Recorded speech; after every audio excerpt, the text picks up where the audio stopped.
Well, good afternoon, everyone. How's everyone doing? That was a bit lame. Should we try it again? How's everyone doing?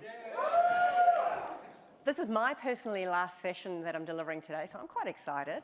And I would say we absolutely saved the best for last.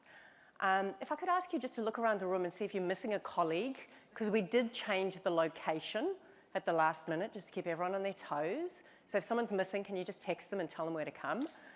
So we get everyone in the right location. So what we wanted to do today was take you through a session very specifically around partner impact in Asia and what the opportunity is as we think about Asia as the most amazing region I personally think we are fortunate enough to, majority of us, live in. You've heard us talk a lot about frontier firms, and we're going to touch on that today. I probably didn't introduce myself, so the slides reminded me to do that. So let me take a second just to do that. For those that I haven't met, my name's 𝗦𝗲𝗀𝗀𝗀𝗀. I lead what we call our Enterprise Partner Solutions organization across Asia, based in Singapore. Wonderful to see so many old friends in this room that I've worked with and obviously had the chance to do business with as well, because I've been at Microsoft for about 20 years and worked across multiple locations, starting my journey from New Zealand. So wonderful, wonderful to be here. So it would be rude of me not to start in recognizing the amazing partners that we have with us.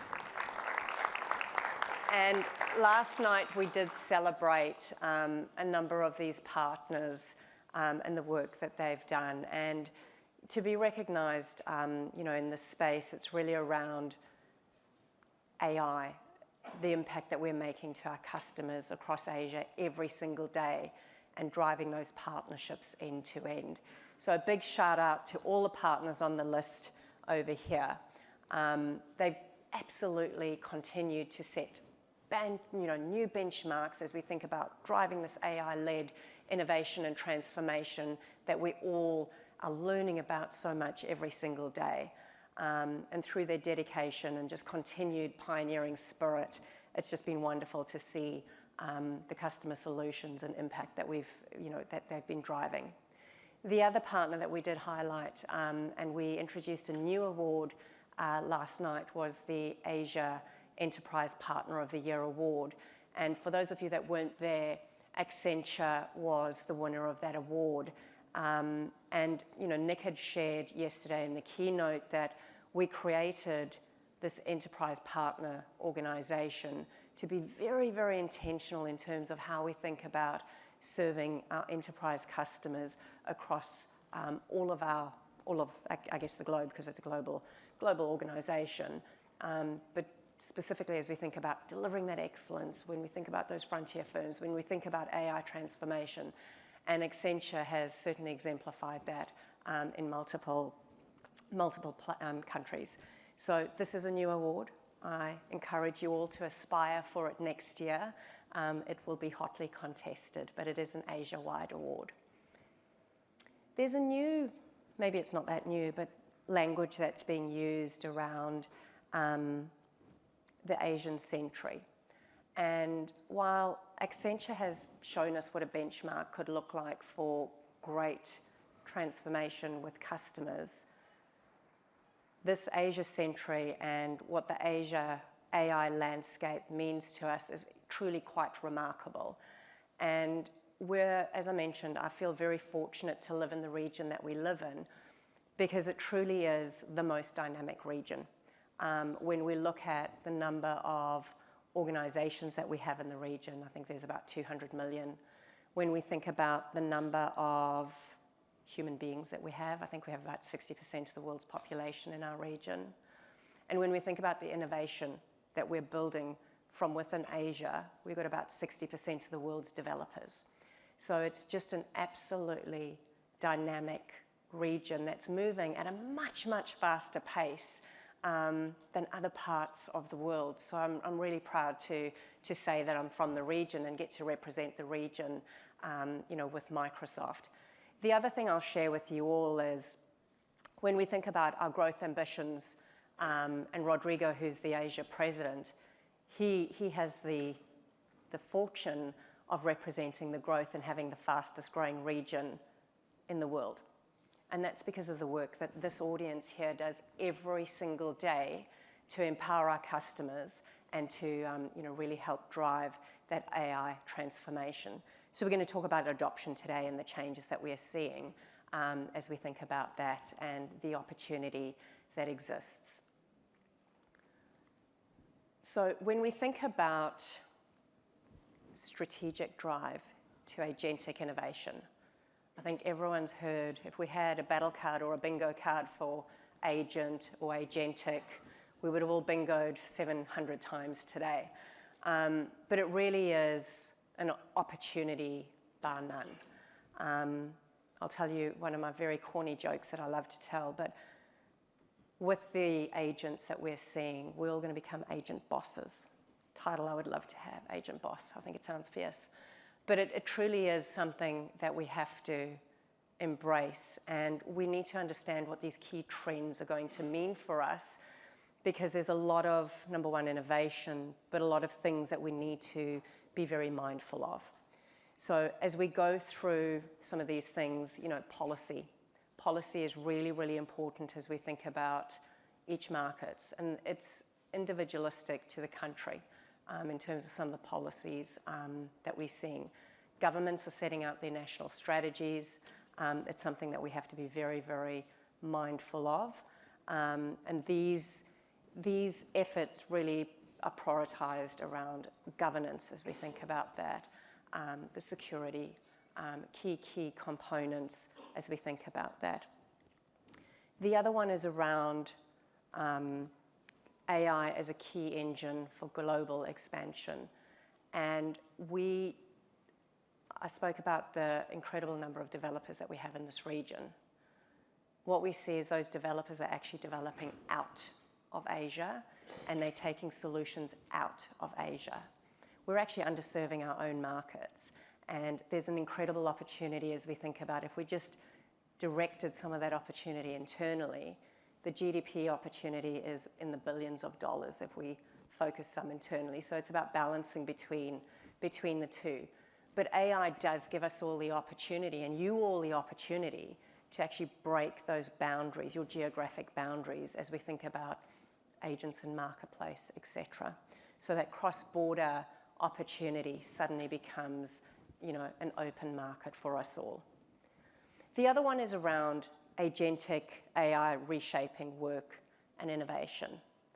I'll share a story with you all. Actually yesterday I did it this morning as well. The demo that Jaron 𝗦𝗲𝗀𝗀𝗀𝗀 did, amazing. This morning, putting my makeup on, hey Copilot, what does my day look like? And let me tell you, I got a woman that's talking to me for whatever reason, but she was like, hey, your day's a bit crazy. You triple booked, and you've got this, and this, and this. And I could reply to emails, all while doing my makeup and doing my hair. And I was crafting emails around approvals on some governance things back in Singapore. And it was just phenomenal. And I hadn't actually stopped, even though the tool had been there, because we obviously dog food it before it goes to market. That reshaping of work is phenomenal. The time that it saved me, just that simple task this morning was phenomenal. And I think we can all think about how we can personalize that ourselves. So this is going to change the way we work phenomenally. Researcher, by the way, my other favorite product. And then the other thing is, as we think about ecosystem collaboration, as we think about responsible governance, I mentioned to you a lot of government policy is being thought of very intentionally, and we have to instill governance, not only with our employees, but we have to think about the agents and the governance in and around the management of that as well. I'm sorry, my voice is a bit wonky. I've got a bit of a cold. So I do want to, before I hand over to Mark, because I wanted to make sure that Mark is the one that has the time to give you the deep insights into this incredible region we have the privilege of living in. But I wanted to harness, I always love a good quote, my team know this. on this quote that Satya actually, I think it came from 2014, it's when he first said it. Microsoft has always been a partner-led company, always been a partner-led company. And this ecosystem drives local economies and creates massive growth. And this statement, 11 years later, couldn't be truer around what we're seeing happening in our market absolutely every day. So I want to say a big thank you to all of you for the work that you do, for the customers that we work with together, and for choosing Microsoft, because you have got options out there. So a massive shout out to you all. I do want to bring up Mark Iles. Mark, please join me up on stage. Mark is the Chief Analyst at the APAC Channels at Omdia, which was formerly Analyst, and he is going to give us detailed insights into the opportunity across Asia. So please, we're going to have some time for Q&A at the end, so get your questions ready. And Mark, I'm going to pass over to you. Perfect. Thank you very much. Thanks, Heather. And thanks to Microsoft. My pleasure to be here. Always love talking about Asia and the APAC opportunity. So we're going to do a little bit of a whistle-stop tour. So we'll cover a few things, but we'll sort of start at the market and start high and then begin to drill in a little bit as we go. And I would echo, to kick off with, I would echo Heather's comments around the Asia opportunity, and we'll sort of give you some stats. But business sentiment in Asia, we pulse this. We do a ton of research in Asia across all of the markets, from India right the way through China, Philippines, and everywhere you'd expect us to do research. The GDP growth is phenomenal. Even if you just take India, so India on a little bit of a rise at the moment, the fastest GDP growth of any advanced nation or any advanced economy on earth. You're still at 8%, and we see those significant GDP numbers really starting to burst. So we see the same opportunity. On the challenge side of that, the digital transformation projects in Asia, we've seen a little bit of stalling over the last couple of years when we track and we talk to CXOs. We're anticipating AI is really the unblocker for a lot of those projects that we expect. So obviously AI enables you to do a lot more with those transformation projects. So it's really injecting AI into those transformation projects we think is really going to fuel that. And we'll sort of click into that a little bit. So digital first. Again, we have, the nice thing about Asia in a way is it was an economy that's come and its time has come now. There's a little bit less legacy in Asia that we see typically around the marketplaces and others. A little bit different in some of the more mature markets like Australia and Japan, but super, super buoyant. So super buoyant, even though you've got a few strange headwinds going on and a few things geopolitically and some tariffs, but broadly, tremendous opportunity. And to the extent where we've also got a ton of people that can use researcher now, actually, from Microsoft, but we've got a ton of our own analysts using tools, and this is a huge number. So when we measure total spend on tech everywhere globally it's around 5.3 trillion. Now, the Asia number is 1.5 trillion, 8% up year on year. That's the highest number of any region. Now, the reason I say 1.5 trillion, what do I do with that? I'll take 10% of that. Thanks, Mark. If you look at that 1.5 trillion, our analysis for EMEA for next year is 1.4 trillion. So the opportunity in Asia, for the first time I've seen this, is greater than the opportunity in EMEA. So we really are kind of entering that Asian century in terms of opportunity, and really strong growth numbers predicted across all of them. Now, we also track what we call tier 0, tier 1, and tier 2, which is where's that spend going? So is it going direct? Is it going through channel? Is it going through two-tier? And the good news, and same in Asia here as well, 72% of that is going through channel. That number is actually much higher within cyber, because cyber is such a complex story to tell. The cyber numbers are actually nearly 95, 96% for revenue that actually flows through for cyber. But even broadly, and think about this, obviously there are some telecommunication services that go direct to clients and a number of other things that happen in enterprise. But broadly, this is going to be a really good channel opportunity. So if you click into that, then we said, what are you focused on? So we do research not only with customers right the way across Asia, but we also do it with partners. So many of you, I'm sure, respond and help us fill out some of that data. This is what you told us are going to be the growth aspects. Now, no surprises for figuring out cybersecurity as a great opportunity. We describe it as having a long runway. So we describe cyber as, is it going to be a good opportunity this year? Yes. Next year? Definitely. Year after? Almost certainly. So it's a long runway opportunity, and especially with the injection of AI. Cloud, we're still seeing obviously continued cloud growth, especially as you start to see continued Azure footprint. New Zealand came online this year, which was great to see, and obviously some emerging markets still coming on board. Network infrastructure, we don't talk about this much, but for any partners, actually anybody here does managed networks, SD-WAN, anything in that component? So So you've got a few. We never talk about this because we talk about all this kind of high-level software and services, but you know what? All of that's creating traffic that needs to go somewhere and be managed and have quality of service, and we need to prioritize. We're anticipating some of the research we've done over the next 3 to 4 years. Network traffic could quadruple just because of AI.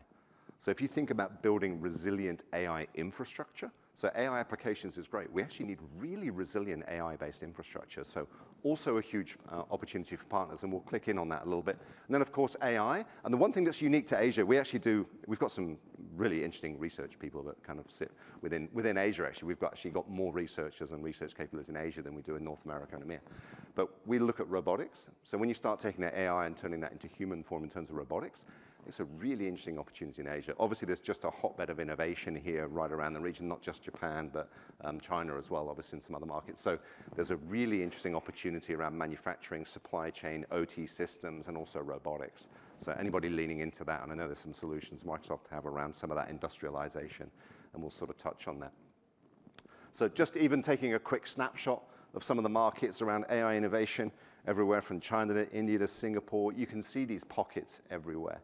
Massive investment, co-investment and co-innovation from government in a lot of cases, so which is always, frankly, fantastic to see. So you're starting to see real investment just in AI innovation. As we start to figure out in Asia, this is the opportunity for Asia to take a leadership role with technology globally. I think everyone's prosecuting that. So if you look at what does that mean in terms of numbers, so we looked at the opportunity, and this is a 35% CAGR opportunity through to 2030. So we've estimated this market, the partner opportunity market, and this is a global figure, by the way, as $267 billion. And I would argue, if we present this slide again next year, I'll probably bring those numbers up a little from here. But this is a massive opportunity. And we describe sometimes, when you've been in tech for a long time, as many of you have, I'm sure, we describe big waves and little waves, kind of a surfing analogy. But every now and again, you get some of these technologies that are like little waves. You get IoT, and you can catch that wave as a partner or not catch that wave. Okay? And you get big waves. Right? You know, you had PC in the early days. You had mobile. You had internet. You had cloud. Be under no illusion, AI is arguably the biggest wave that I think we've seen since the kind of inception of the PC era around the late 80s. This is a wave that I would argue everybody has to catch. And when we think about how those AI opportunities are being prosecuted, and I know we've got a mix of partners in the audience, but you'll see here when we think about, because everyone comes to the question, and the thing we get asked most, and I'm sure it's probably the same for the Microsoft folks, how do I monetize AI? I understand the license component, I understand the professional services, but this is how we're seeing it break down from specialists. GSIs, it's really an extension of the digital transformation programs, massive programs of work now being fueled and injected with AI. They're going faster, there's more use cases. Then you've got the regional SIs again, mid-market expertise, industrialization, and then down to obviously the specialists and data AI practices doing that work around AI readiness and data and PS solutions. So we're seeing this really, really broad stack. And I think it's an interesting question for everybody here to ask yourselves when you go back and you talk to your teams and you think about strategy, where do you play? What's the AI opportunity that you're going to prosecute? And if it helps, we put together this little chart which resonates. It's a little complicated, and I'm more than happy to provide a copy of this through the Microsoft guys to you.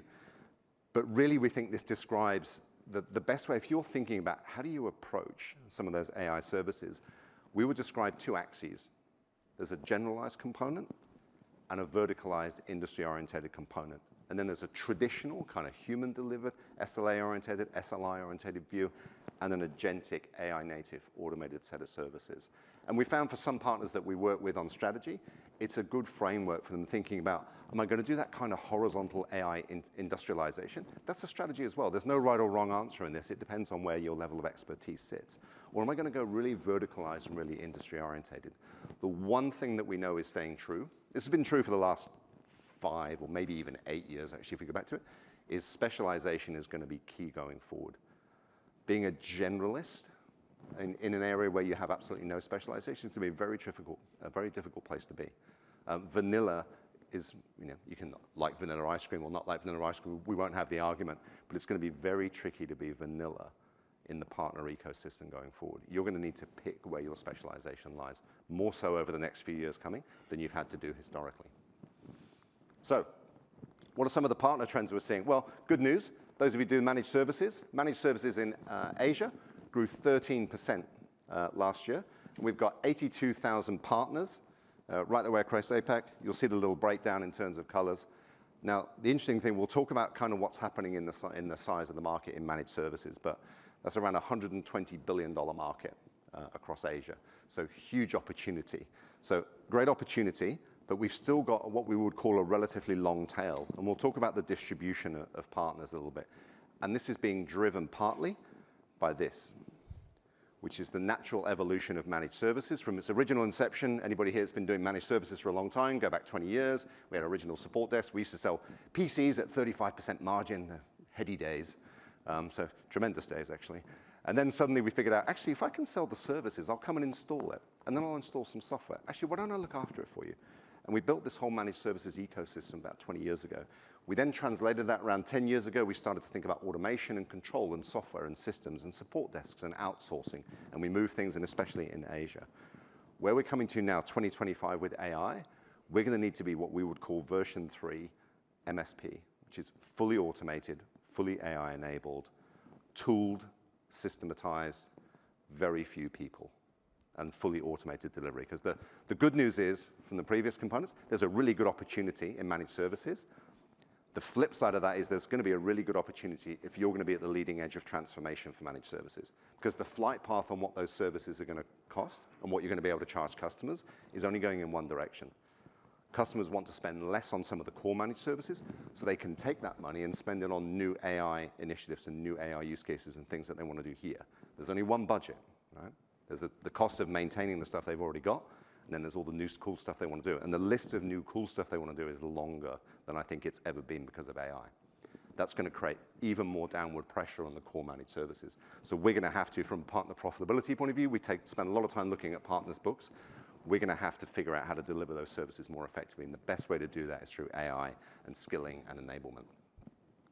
Now, we did a very recent piece of research called the Partner 1000, because we used to get asked by people, including Microsoft actually, and just said, who are the biggest 1,000 partners in the world?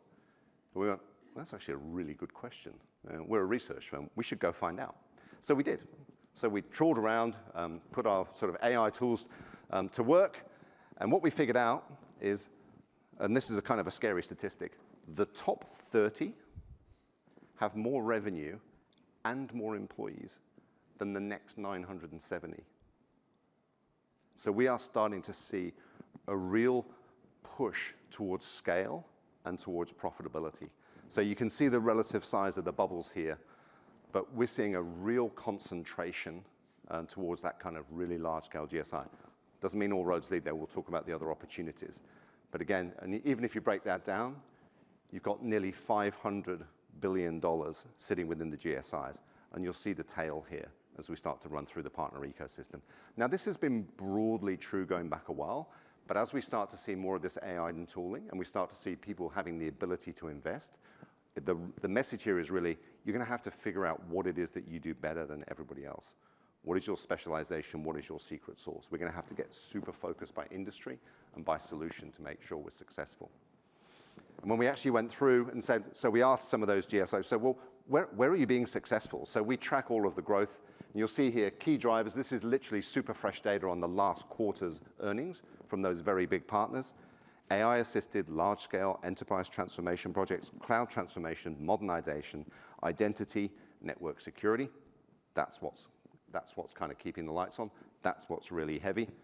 And also, challenging geopolitical positions. So even a quarter ago, we're still seeing a little bit of that kind of uncertainty. So that's creating a few challenges. And it's more that it's creating pauses and delays in some of the projects from customers.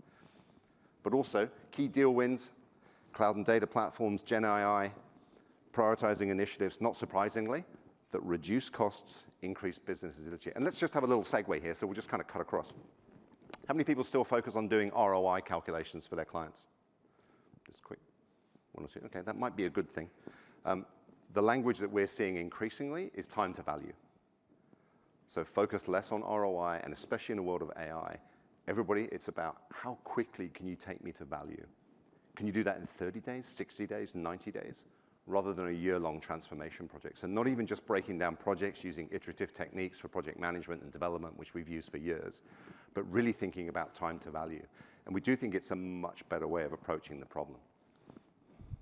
So the other thing that's changing when we talk to these customers is that customer relationship and the way that it's being tracked is changing. We've gone from that very transactional component to that very strategic one, when we used to do outsourcing contracts, output-based contracts, time and materials, fixed costs, kind of how we used to do large enterprise deals 5 to 10 years ago. Now, we're coming into very much an outcomes-based focus. And the language we get when we interview CXOs, as I'm sure you spend your time doing, is they're like, I'm not paying for you to figure out how to do this on my dime. That's the language now. It's like, you need to know how to do it, or we're going to need to come up with a different model that says, you know what, if you do what you say it can do, or what we agree jointly together it will do, I'll pay you. And I'll pay you 20% of the money that it saves me, or whatever we've agreed in our business case, in our time to value proposition. This is going to be the new language. And the last time we ran some data on this, 20% of the deals that we were tracking were like this, but much higher in AI. So AI is really going to be the catalyst in this that forces us and pushes us towards an outcomes-based contract. Because every customer with AI, very few of them will come to you and say, I know exactly what I want to do with AI. I want to do this, I want to do this, and here's the project breakdown. It's, show me what's possible. It's kind of the art of the possible. Show me what we can do, and then we'll work out together how we're going to do that, and then we'll work out together what that looks like. And for anybody here that's used to doing, well, I know what a managed services contract is and how to price it, and I know how to price professional services. It's a 30% gross margin business. I can do time and materials and a build-up, put 30% on the top. I can do a rate card. I can do a build-up of hours and labor, and we know how to do that, right? And we can do it with Excel, and life is great. We're just kind of not going to be doing that in the future. We're going to have to actually flip that model around, and we're going to have to start accepting a little bit more risk. But I think this is, if you want to talk about skating to where the puck is going to be, this is where the puck is going to be. I reckon you're better to run towards the light on this than be dragged there. Being able to say to a customer, and I always put things in the context of saying, if I went to a customer and said this, would it work? And you go, actually, you know what we're going to do? We're going to sit down with you, we're going to work out what we're going to do, how AI can help your business in these number of different use cases that you've identified for us, and then we'll work out the model here that says, maybe you're going to cover a little bit of cost for us along the way, so that we've got a little bit of cash flow, but then at the end, there's a price here that we both agree on that we'll get if it does what it says we're going to do. Scary proposition, but to a customer, it's like, great. So if it works, I'll pay you, and if it doesn't work, there'll be less. So this focus, industry plus function plus solution, is where the differentiation is going to sit for customer acquisition. Now, just thinking about customer acquisition for a second, we talk about the ecosystem and we talk about channel. We now talk about the much broader ecosystem of where everybody sits. If you think about where we sit in that green bubble, broadly in the middle. But we are now truly operating in the kind of platform ecosystem side of the world, which is there are so many influence points. Our estimates are there are 7 different types of partners involved in every customer transaction, every customer project that's happening. Whether that's an influence point, whether it's an external analyst, whether it's an MSP or a boutique consultancy, a third-party advisor, the telcos advising, this is the new ecosystem. And we say to all partners, your horizons and your tentacles, we don't have this hierarchy of channel anymore. We all need to be figuring out what is the right ecosystem, what are my right partnerships to be able to go to a customer and deliver the right type of solution for that customer. And even just to give you some ideas, we talk about this kind of motion. Microsoft, I know, is very big on the ecosystem play. There's technology integrations, there's startups you can work with, there's go-to-market partnerships, there's affiliate models, there's referral systems, you've got channel partnerships, services partnerships, strategic alliances. We're now really working in this kind of very, very broad kind of connected ecosystem. I think the most successful partners over the next few years are going to be the ones that actually can figure out who are the other people that I really need to work with to make sure I can be successful. Because I would argue, other than maybe the top 30 partners, everyone else is going to have to figure out what are all the different components that I can deliver to a customer, how do I make that work? Now, the other thing that's changing, and you could put this in disruption, you could put it outside of that, we are massive proponents of marketplace. We obviously follow very closely with Microsoft and Azure Marketplace, but this is a motion that's coming. And the reason that we think it's going to be successful is it's something that customers want. And not just because of part of the contractual components that sit with that, but it offers a frictionless experience, or a much lower frictional experience than has previously happened in terms of transactions. A lot of partners that we talk to are kind of hesitant or nervous about the marketplace component. And this is one of those things where people just go, but Mark, is marketplace an opportunity or a threat? To which the answer is, of course, yes. Yes, it is. So the question is really just what your perspective is on that. If you see it as a threat, then it's a threat. If you see it as an opportunity, it's an opportunity. And I would encourage everybody here, it's not just a mechanism, but every customer that we talk to, the vast majority of them are using marketplace and marketplaces and will continue to do so. Is it going to be the only channel? No.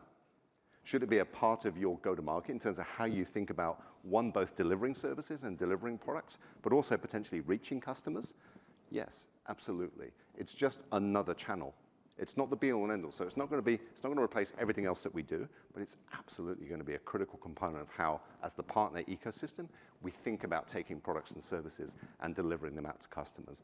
And even if you just look at the number here, the partner share, so we're anticipating that nearly 60% of all marketplace transactions will be with partners.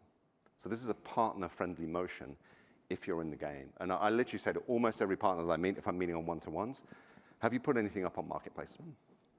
Just try it. Take a product, create a product. Could be an agent, could be a professional services package, could be whatever it might be. Put it up. Try it. See how it goes. This is a motion that I think we're going to have to start putting into our go-to-markets and thinking about in terms of how we both reach customers and how we can deliver services to those same customers. So that's all the kind of good stuff. Where are the headwinds? Now, we spend a lot of time actually tracking M&A activity in the marketplace. So we're super curious. Many of you would have noticed there's just a lot happening in the marketplace. The professional, what we'd call, inverted commas, the professional money started arriving about 3 or 4 years ago. There's an outfit called Evergreen, who many of you may know, based out of the US. They're now in the UK and also in Australia, buying up MSPs. They bought 100 so far, and they're continuing to grow, and it's a buy and hold motion. Then you've got Infosys, made a number of acquisitions recently, FPT, talked about Hexaware and Dentsu out of Japan. And then you've got the big global and regional consultancies buying skills. So we think, and we're anticipating, continued growth in merger and acquisition activity. Again, driven by, go back to the previous slide that I had, where in order to deliver MSP 3.0, you're going to need automation and tooling and high levels of skill sets. And to do that, you need scale. So scale is really going to matter. So and where this sits, and I think for everybody here, is to figure out, am I going to scale up, or am I going to go narrower and go more specialized and go more niche, and figure out where I'm going to play? It's going to be very hard to compete with scale players if you're not a scale player. So pick where your lane is going to be. But we anticipate continued consolidation, especially in the core MSP space. So where, like I say, platforms and tooling are really going to drive innovation and drive cost effectiveness. So we fully expect to see continued kind of consolidation and continued investment in those larger MSPs. And I'm sure for each of you in your local markets, you've got some of your own examples. There's a few here from the ANZ region and a few from Japan and others. And again, you'll still see these continued people buying their way into new skills. We've seen this, to be honest, over time. Go back 20 years, and we saw this with cloud in its original days, 10 or 15 years ago. We're now seeing it with data and AI, which is, there's a new data and AI boutique. It's sprung up. It's got 50 people in it. We'll snap it up, and we'll bolt it into another. It's just a way of buying skills. So we don't see any slowdown in that. It's the big consolidation at a platform level that's going to be interesting, and I think will create real change in a lot of the markets. And just some examples you would have seen again, FPT in Japan, full ownership of Next Advanced Communications, M1 out of Singapore, obviously bought by Tuas, hosted out of Australia, Accenture picking up partners in performance. There's about 400 people focused around data and AI. Even Bain, so even Bain & Co. got into managed services. So we're starting to see these very different lines blurring as well. So we started to see accountancy firms like BDO. If you know the BDO, the regional accountancy firm, we're seeing accountancy firms now going into IT because they're like, well, it's advisory. We do advisory. We can do advisory on accounting. We can do advisory on tech. So we're starting to see the lines of channel really blur. And it comes back to our kind of ecosystem conversation, which is how do we start to think about channel? Channel is really a much broader context now. And obviously the biggest deal certainly that we saw in the region was the rumored $1 billion plus deal of CyberCX selling into Accenture, obviously as a huge managed security services provider. And again, we do see a really long, a really long runway on security. So we'll leave a little bit of time for Q&A, but 4 things I wanted to leave you with for takeaways. 1, think about your client engagement models that move to outcomes-based alliances with other partnerships is a motion that customers are increasingly going to skate towards. How do you start to think about landing that? What does that mean for you in your business? Industry ecosystem, what's your play by industry? And we didn't really touch on, but the growth in regulation and frameworks, especially in a cyber world, we need more governance, especially in the world of agents. Think about agentic governance. Microsoft launched some components and some new products and tools around that, which is super interesting. But that focus on industry, for you to understand data privacy in health in Indonesia. How do we start to get really specific on that? What's your play? Marketplace integration, thinking about that kind of expansion and go to market. What role does marketplace play for you? Is it a way to reach new customers? Is it a channel to actually lower the cost of delivery for some other components? What role is it going to play and how do you work with it? And that other one is that innovation network. There's nothing more important at the moment. I would bet almost every conversation you have with a client is probably around AI and innovation and what can I do and what's possible. How do you start to think about who are you connecting with? How do you start to drive that innovation agenda? And how can you bring that to your customers? And that is a little bit of a whistle-stop tour of some of the things. Obviously, we do a ton of research in Asia. That's a tiny snippet of some of the things that we thought were most pertinent for the audience. I hope it's been useful, and we're going to leave a little bit of time. I'll throw it back to Jaron, and we'll leave a little bit of time for Q&A, but thank you for your time. Does that work? Oh, that is working. Thank you. Thanks, Mark. Jess and I, we've got about 10 minutes left. Let me move away from that speaker. We've got about 10 minutes left, so happy to open up for some questions from the audience. Heather had to pop out. I think her voice had finally given up for the day. So if you wouldn't mind, throw your hands up, and Jess and I will be running around. And if you can just hold your question until I get the mic there so we can record, that would be fabulous. And if you can also introduce yourself, even better. Hi, my name is Varun. I am from Capgemini, based out of Australia, Melbourne. So my question is, with the agentic AI and with the partners pitching this aggressively with the clients, what kind of commercial models do you see which the clients would kind of really resonate? So because what's happening is there are a lot of options. There is obviously Microsoft and the peers offering agents from their marketplace, while there are some options where the partners would create it themselves. So I see a bit of a question with the clients saying that what kind of commercial models would you end up selling? Yeah, it's a great question. It's kind of it's like behind that is the kind of monetizing AI question in its broadest sense, right? Outside of professional services, which obviously we know Capgemini well, you guys know how to do that stuff. What we are seeing is I think it's going to lean into a productization style role, and there's almost a managed services component to this that we think about. And just kind of, if you go back in the industry to the early application days, and I don't use the word lightly, but maintenance, so application maintenance, it's kind of a horror term that customers hated, so we need to find a way to rebrand that. But the concept of delivering those AI services for a customer on an outsourced basis for a fee with constant engagement, so in other words, we will be your agentic AI partner, and that's an ongoing subscription-style relationship, I think is probably where it's going to end up. Because I think for most customers, they're pretty okay now with an OpEx-style model.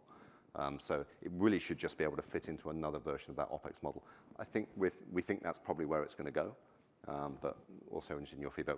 Customers will also vote with their feet, but I think there's a logic to that where customers go, I don't want to do this myself and build it myself, so I need somebody to be able to maintain it. It's like an application, right? I need constant changes to it, I need it updating, I need somebody that's controlling source code and controlling versions. So my anticipation at the moment will be it will head that way. Hey Mark, Chirag this side from Zebia, which is one of the Microsoft Premier partners as well. I look after alliances and sales from India. This question is more from the perspective, I'll go back to the first slide that was showcased, looking at the Asia partners from the perspective that have been doing a very good work at a scalable level. Let's say there's a new partner into the ecosystem who has been working around different segments, but now they are trying to get into enterprise segment as well. For them, they want to follow a roadmap to become a Asia partner as well in the next 2-3 years. So for them, what should be ideally the strategy? Should they focus on cybersecurity plus agentic AI innovation as their primary goal to get on? I mean, to get on that list, or there should be something else that looking at the market trends that they should primarily focus on as well? I think that might be a Microsoft question, if that's around Microsoft alliances. I can give you my sort of industry analyst view, which is Anything around specialization is going to be good. Cybersecurity, you're going to have to be very good at something very specific, because if you're just starting, managed security, certainly my view at the moment, managed security is a very mature market now. And that market is going to swim towards the larger players, because the regulation you need, the cyber insurance, the frameworks you need to adhere to, it's going to get really complicated and really deep. You know, in reality, there are very few people who'll be able to run a managed SOC, is the reality of doing this, right? You're going to need to have a certain amount of scale. But if you can build something that's super niche, I would argue, AI, we're in a much earlier part of the journey. So if you were going to put some chips on the table, I think it's much easier to create specialization in the field of AI right now than it is in the field of cyber. There are some niches left, but obviously we've been talking about cyber for a decade plus. So certainly AI is newer. But if there's a question, if Microsoft wanted to take in terms of the Microsoft component of that to kind of win Partner of the Year, that's probably a Microsoft question. But if it was me, I'd definitely be putting chips on the table around AI, because that market is quite nascent. You know what I mean?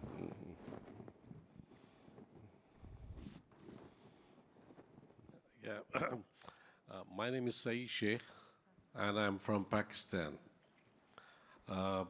We are the authorized value-added distributor for Microsoft for the last 20 years. Now that we see the Microsoft is going beyond the boundaries, always been a partner-led company, and but now we see that the new policy and the new roadmap of Microsoft is that only the big distributor channels, international global partners, would be in a position to go beyond their local market, and they could do the business on international market. Whereas there are local distributors who are specialized in their country, and they do understand that their local market dynamics. They do the business with all the challenges that they face in their own country.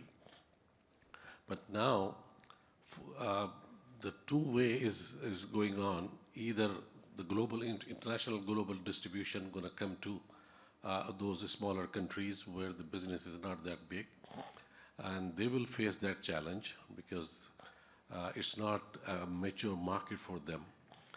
And the same thing that otherwise, if the local distributor has been given a bigger market area, bigger segment to work, those smaller distributors does not have the capacity to go beyond that territory. So how these two things going to go together, it's going to be very difficult for a smaller market, to survive with the new policy that Microsoft is coming up with. I think it's one for Heather, I think. Yeah, thank you. I came up on stage. So the authorization status and programs have changed. We're not this is not the team, it's more on the channel side that does it. So I'd love to get your details so I can connect you with 𝗦𝗽𝗲𝗸𝗀. His team is the one that's working with the global team on the landing of the changes of all the authorization strategies. So he can talk you through specifically what that means and what the next steps would look like surrounding that. But I think perhaps, Mark, maybe you could share a perspective on just evolution on the ecosystems for smaller markets, because obviously larger markets would behave quite differently and the ecosystem would look a little bit different. Could you perhaps give a perspective of smaller markets? Yeah, happy to. I'll step down. Yeah, we've actually done a little bit of work a bit of research in Pakistan. So interesting emerging markets, when you take sort of some of the smaller markets, traditionally Pakistan, a little bit in the Middle East and Africa, and to an extent Myanmar, but it's a little bit unstable. But there's always an opportunity, I think, this is my lens, and I'm not a Microsoft person, right? But there's always an opportunity, I think, for those people that lean into that to create that opportunity. And I think you'll find in most markets, it's how most, even if you take a very mature market like Australia or New Zealand or Japan, they actually all started with somebody like yourselves, right? And over time, those people with local market expertise build the relationships, and frankly, a lot of times get bought by somebody really big for a relatively healthy check. So we've seen that quite a lot with other components. But I think having deep market understanding is never going to go out of fashion. Especially in emerging markets that are difficult to understand, the SKUs are different, the landscape's very different, and you've got a very different dynamic around cloud in Pakistan, for example, versus home-based infrastructure. But I think building deep expertise in a local market is never going to go out of fashion. All right, Mark, thanks for great content. Quick question, can you speak to the shift in the paradigm between going for the low-cost, low-delivery center locations in Asia towards the more broader global AI-driven MSP 3.0 that you were suggesting? Yeah, for sure. When we talk about MSP 3.0, and I'll be really kind of candid, there's a lot of smaller MSPs with, let's call it 5 to 20 person help desks that traditionally have been in the Philippines in a number of different markets as well. I don't see a long tail for that opportunity. All of these roles will be replaced with AI. We have to, as part of this MSP 3.0, we have to automate, we have to AI enable. So the role of anything will be escalation engineers and traditionally tier 3 engineers. Everything else we're going to automate. AI is the new offshoring, right? That's the reality of running technical support. And it's why we think if you're not really good at that, I encourage most partners, going back to my ecosystem conversation, it's like a managed SOC. If you're running a SOC, one, you're very brave. I applaud you if you're subscale. But even just trying to staff 24/7, allowing for holidays, you need a team of at least 8 people. Okay? And those engineers are hard to find, and the risks you're taking on board if you can't do observability in SIEM in a world of AI threats is very tricky. The same thing's going to happen with managed, classic managed support. To be able to do that effectively, you may be better to wholesale that and white label that from a partner that knows how to do it and focus on where your value is that's nearer the customer potentially. Because we're going to move to advanced tooling, advanced observability, automation, and AI really quickly, really quickly. Does that make sense? Hope that helps. Thanks, Mark. I think we've got time for one more question. Hi. Mark, Heather, Jaron, that was great content. And something, even just now, you talked about risk, and then you talked about disruptors. And you had a slide about 4 key takeaways. But what is the one thing, especially for smaller partners, that you would say out of all the takeaways, out of all the data, that they need to be focused on in terms of an opportunity, if you had to say one? If I had to pick one, let me lead into that. I spend all of my time looking at what I call demand side profile, which is what do customers want to buy and who do they want to buy it from and how do they want to buy it. And the other half of my time looking at supply side profile, which is what do we have in the channel, what skills do we have, what capabilities, where do we fit. And what we look for is where's the biggest disconnect between demand and supply. Because the greatest margins are always where the best disconnect is between demand and supply. And the greatest disconnect between those two right now is around AI. Undoubtedly, wholeheartedly around AI and AI use cases. So for any partner here, I would say, I don't know how any of us can be relevant if we're not 100% in on the AI opportunity. The question to say, the one take I would say for partners is AI is a given. What specifically am I going to do in AI that's going to be different and specialized that's going to differentiate me? And it's the classic question. We run strategy sessions for partners, and I always say, write down, tell me what it is that you do that's so much better than you. Okay. And don't tell me the quality of my people, culture, and customer service, because they're table stakes. But what is it that you're really going to do? I think if you can pin that down, I think you're 50% of the way to where you want to be. I hope that helps. Thank you, Mark. Sorry, I've run out, the mic's finished. That was amazing. Thank you, sir. Thank you for the time. Pleasure. Thank you for sharing the insights. And have a fabulous rest of Ignite. And keep connecting with the amazing Asia team. And congrats to our winners.